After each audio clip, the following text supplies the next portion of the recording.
Hello and welcome back to my channel. बात करेंगे इस वीडियो में हम लोग अनंतराज लिमिटेड को लेकर के। एक तरीके से देखा जाए तो अभी तक डेटा सेंटर की थीम का ये सबसे अच्छा स्टॉक था।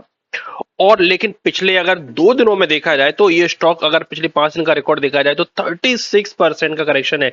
और 2 दिन में देखोगे 30 to 35% तक का करेक्शन इस स्टॉक में देखने को मिला है। अगर कल भी देखा जाए ये स्टॉक 18% के आसपास टूटा था और आज तो 20% का सर्किट इसने लगा दिया है। क्यों इतनी हैवी गिरावट आ रही है? तो कल अगर देखोगे तो एनवीडिया भी अगर देखोगे तो 17% तक फॉल, 18% तक फॉल ये कर गया था। ₹118 के पास में आया करके देखने को मिल रहा है। और क्यों? क्योंकि एक जब भी चाइना कोई चीज लॉन्च करता है ना, पूरे मार्केट को डिस्टर्ब कर देता है। और ये देखिए क्या लिखा है, how DeepSeek AI disturb sent 593 billion shock wave to Nvidia. Nvidia को लगभग लगभग 593 बिलियन डॉलर की इन्होंने शॉक वेव की तरीके से दी है। और देखोगे तो ओवरऑल जो जो क्या कहते हैं, एंड जो नेस्डैक है वो 3% से भी ज्यादा टूट गया। फ्यूचर तो जब जब मार्केट खुला नहीं था तो 5% नेगेटिव में दिखा रहा था। सिर्फ नेस्डैक नेस्डैक हैवी करेक्शंस था, लेकिन फिर ओवरऑल सुधरते हुए देखने को मिले। यहाँ पर देखोगे तो माइक्रोसॉफ्ट कॉर्पोरेशन में भी डिक्लाइन देखने को मिला, ये भी 5% के आसपास टूटा हुआ था। और ये देखोगे तो ये भी यहाँ पर करेक्शंस तो हैवी थे। और लीड कर रहा था उनको एनवीडिया। तो भारत में भी कुछ अलग नहीं है। डेटा सेंटर के स्टॉक में आज हैवी करेक्शंस देखने को मिला।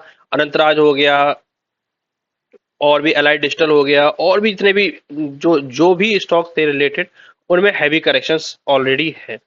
तो चलिए डिस्कस करते हैं थोड़े से इसके फंडामेंटल और टेक्निकल्स को भी देखेंगे कि क्या लेवल्स अब रहने वाले हैं, सपोर्ट लेवल वगैरह के क्या चीजें अब रह सकती हैं। चलिए स्टार्ट करते हैं आज का वीडियो बिना किसी देरी के। उससे पहले अगर आप चैनल पर नए हैं, अभी तक चैनल को सब्सक्राइब नहीं किया, चैनल को सब्सक्राइब करिए, वीडियो को लाइक जरूर करिए। आई होप आपने वीडियो को लाइक कर दिया होगा। तो अगर हम लोग अनंतराज के अब इस लेवल से अगर हम लोग फंडामेंटल देखें तो 18,000 का मार्केट कैप है और स्टॉक का पी देख रहे हो 52 का स्टेज।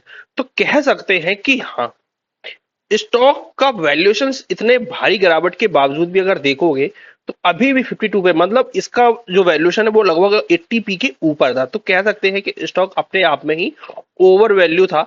और जब भी कोई स्टॉक बहुत ज्यादा ओवर वैल्यू वगैरह होता है, सिर्फ एक नेगेटिव न्यूज, भले ही वो बहुत ज्यादा नेगेटिव ना हो, लेकिन छोटी सी नेगेटिव न्यूज उस स्टॉक को क्रैश करवा देती है अगर कोई स्टॉक ओवर वैल्यूड है। तो ये एक और इसका प्राइम एग्जांपल है। काइनेस देखोगे अच्छे रिजल्ट आए क्वार्टर के, लेकिन वो भी स्टॉक आज 20% उड़ गया था। हालांकि लेटर हाफ में उसको थोड़ी सी रिकवरी देखने को मिली और क्लोजिंग 11%, लेकिन वो भी आज सुबह के सुबह उसने भी 20% का लोअर सर्किट लगा ही दिया था। और भी कुछ कंपनियां हैं। अगर यहाँ पर ओवरऑल देखोगे, क्वार्टर के नंबर अभी दिसंबर के आए नहीं है। अगर सितंबर के देखोगे तो अच्छा परफॉर्मेंस था। उसके पहले अगर 60 करोड़ था और अब कंपैरिजन होगा 71 करोड़ से। 71 करोड़ कंपेरिजन अब जो दिसंबर का क्वार्टर आएगा उसमें कितना देखने को मिलता है। बैलेंस शीट काफी अच्छी है, नो डाउट। लगभग लगभग 3.5 करोड़ के ऊपर का अभी सितंबर के देखोगे तो काफी अच्छा चल रहा है। और अगर देखोगे शेयर होल्डिंग पैटर्न में, तो शेयर होल्डिंग पैटर्न में भी 60% के आसपास का अच्छा खासा प्रमोटर का स्टेक है। एफआईआई भी अच्छा खासा होल्ड करते हैं। डीआईएस की भी होल्डिंग काफी अच्छी है। और इवन दिसंबर में अगर देखोगे तो डीआईएस और एफआईआई दोनों की होल्डिंग्स में हम लोगों को इंक्रीज ही देखने को मिल रहा है, which is definitely a good point. तो बाकी जब भी आ जाएंगे थोड़ा सा और डिस्कस कर लेंगे जब रिजल्ट आएंगे। लेकिन जो करेक्शंस था बहुत हैवी था। और देख रहे हैं वॉल्यूम, वॉल्यूम के साथ में है तो करेक्शन अभी कह सकते हैं कि अभी पूरा नहीं हुआ है। अभी भी वॉल्यूम देखोगे बहुत स्ट्रांग देखने को मिल रहे हैं। और 2 दिन का जो करेक्शन था ना वो काफी शार्प था। तो अब हो सकता है एक डेड कैट बाउंस या एक शॉर्ट कवरिंग हम लोगों को देखने को मिले, जो कि लगभग लगभग कह सकते हैं कि 650 तक जाए, वहां से रिटेस्ट करे। अब हो क्या रहा था, देखोगे एक रैली, थोड़ा सा इसको जूम कर लेते हैं। इस लेवल को जब ब्रेक किया था ना 90 रुपीज के लेवल को, वहां 2-3 बार रिटेस्ट किया और उसके बाद जो ब्रेकआउट आया था ना, फिर स्टॉक कंटिन्यूसली चला था। थोड़ा सा उसको वीकली चार्ट पे और ले लेते हैं। वीकली चार्ट पे थोड़ा सा क्लियर कट देखने को मिलेगा। ये देखिए, और यहां से जो एक ब्रेकआउट निकल के आया था 90 रुपीज के बाद में, थोड़ा सा कंसोलिडेट किया और फिर जो रैली दिखाई ना, ये टावर देख रहे हो, जितने भी इस प्रकार के स्टॉक है ना, उनसे अब थोड़ा सा दूर रहने की बहुत ज्यादा जरूरत है। क्योंकि जो भी ये टावर स्टॉक ने दिखाए हैं, अब भाई रिटेस्ट भी तो करेंगे, अपने वैल्यू करेक्शन पे भी तो आएंगे। अभी इनका वैल्यू देखोगे तो बहुत ज्यादा है। और स्टॉक के लिए पहली बार बैड पॉइंट क्या है, यहां से देखोगे तो 50 डेज के एक्सपोनेंशियल को बहुत अच्छे से फॉलो करा था ऑन अ वीकली चार्ट। एक बार भी इसने अभी तक 50 डेज के एक्सपोनेंशियल को ब्रेक नहीं किया था, अब जाकर के इसने अपने 50 डेज के एक्सपोनेंशियल को ब्रेक किया है और बहुत स्ट्रांग तरीके से वॉल्यूम के साथ में ब्रेक किया है। और वीक भी अभी देखोगे तो पूरा नहीं हुआ है। डेटा सेंटर का डेफिनेटली काफी अच्छा प्लेयर है। रिजल्ट देखोगे तो लगातार काफी अच्छे देखने को मिल रहे, लेकिन वही मैंने बोला कि अगर कोई भी स्टॉक का वैल्यूएशन बहुत ज्यादा हाई है तो उस स्टॉक में कभी भी कोई बहुत छोटी सी नेगेटिव न्यूज एक बड़ा करेक्शन ला सकती है। अब देखोगे स्टॉक के लिए अगले सपोर्ट जोन, देखिए पहला सपोर्ट जोन तो यही था जो ब्रेक हो चुका है 650 रुपए के पास में। अब दूसरा सपोर्ट जोन देखोगे तो कुछ यहां देखने को मिलेगा, थोड़ा सा इसको और नीचे कर दे तो कुछ यहां देखने को मिलता है लगभग लगभग 345 रुपए पे। इसके पहले भी अगर छोटे छोटे सपोर्ट जोन है 478 रुपीज का, लेकिन ये काफी स्ट्रॉन्ग क्यों है? इसके लिए अगर हम लोग वीकली चार्ट पे चलो, वीकली चार्ट पे अगर देखने को मिल रहा होगा कि यहाँ पे अगर देखोगे तो 200 दिनों का एक्सपोनेंशियल वीकली चार्ट पे हम लोगों को देखने को मिलता है।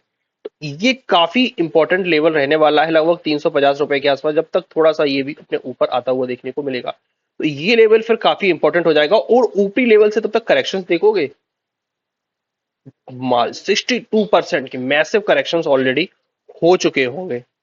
तो वैल्यूएशन भी काफी हद तक करेक्ट हो चुका होगा और नंबर्स अगर लगातार अच्छे आते रहते हैं अभी भी तो उसमें डेफिनेटली फिर से एक वैल्यू बाइंग हम लोगों को देखने को मिलेगी। लेकिन जब तक कोई बेटर कंफर्मेशन ना आ जाए तब तक उसको स्टॉक को कभी नहीं खरीदना चाहिए। अभी तो देखो ये 2 दिनों में उसने जो करेक्शन दिखाया है ना, तो अभी तो इसको सिर्फ हम लोग वेट एंड वॉच कर सकते हैं। और कोई भी अगर कोई बेचना चाहता है तो थोड़े सा अगर कोई बेटर पोजीशन पे आए तो बेच ले सकते हैं, क्योंकि एक शॉर्ट कवरिंग तो बनती है। यहाँ से हो सकता है कि कल के दिन हमें एक आईबी देखने को मिले, कुछ शॉर्ट कवरिंग देखने को मिले, तो ये भी एक पॉसिबिलिटीज है, क्योंकि 2 दिनों में बहुत ही हैवी करेक्शंस ऑलरेडी देखने को मिल चुका है। और आज जिस प्रकार से मार्केट में शॉर्ट कवरिंग थी, लेटर हाफ में देखोगे तो स्मॉल कैप मिड कैप ने अच्छी खासी रिकवरी दिखाई। निफ्टी तो काफी अच्छा सा गया था, लेकिन उसके बावजूद ही 23,000 के नीचे जाकर के क्लोजिंग देखने को मिली, definitely not a good sign. लेकिन अगर 23,100 के ऊपर जाकर के क्लोज हो जाता तो एक बेटर था। लेकिन फिलहाल मार्केट की कंडीशंस बिल्कुल भी अच्छी नहीं है। ट्रंप का डायरेक्ट इफेक्ट देखा जा सकता है। तो अभी तो मार्केट में सेल ऑन राइज की स्थिति है, कोई भी राइज आता है वो सेल करने के लिए ही आता है। तो जब तक कोई एक बढ़िया सा डबल बॉटम बना करके ब्रेकआउट ना दे, जब तक कुछ भी नहीं कहा नहीं जा सकता। अभी तो फिलहाल अनंत राज में लग रहा है कि एक शॉर्ट कवरिंग पॉसिबल है, लेकिन फिलहाल तो मार्केट सेल ऑन राइज का भी इसमें भी देखने को मिलता है। अनंत राज को लेकर के आपके क्या व्यूज हैं कमेंट बॉक्स में जरूर बताइएगा, और इसी बार के और व्यूज को देखने चैनल को सब्सक्राइब करिए और किसी भी निवेश पे अपने फाइनेंशियल एडवाइजर की सलाह जरूर लें। धन्यवाद।